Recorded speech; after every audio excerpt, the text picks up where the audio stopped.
Check it out guys, I just got the new wireless soldering iron kit from Fanttik. I'll show you everything that it comes with and how to get started. And if you're new here, my name is Kevin. I've been doing robotics and AI for 10 plus years and have lots of resources on my channel. I also have a master's robotics and AI bundle as well as a robotics projects bundle to help you get started in your career. So when you first get it, it comes with this base plate and this part that has 3 pins that will go into these holes here. This lets you rest the soldering iron in here so that it doesn't touch anything. Now the tips are in here. You have to press it to access it. You can see there's 4 type of tips here. So I'll start off with this tip, and to put it on you have to first unscrew this. So take the tip and insert it all the way and then screw this back on.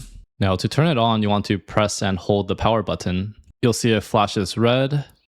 Just wait a couple seconds till it gets hot. And once it's ready, it'll turn green. They also give you these sponges here that you can use. Make sure to wet it and put it right here.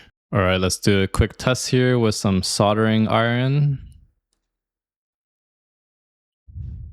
And you can see that it melts really fast. Now once you're done, make sure to hold the power button for a few seconds and then it'll turn off. Now depending on what temperature you need, you could just adjust the knob on the back. It goes all the way up to 840 degrees Fahrenheit. Now when you're done using it, you could charge it with a USB-C cable back here. They also come with this tool here to remove solder. They have replaceable tubes. They come with a lot of tubes that you can use. And it works pretty simple. You just press this down and then you press this button to release and this will suck up any solder that you melt.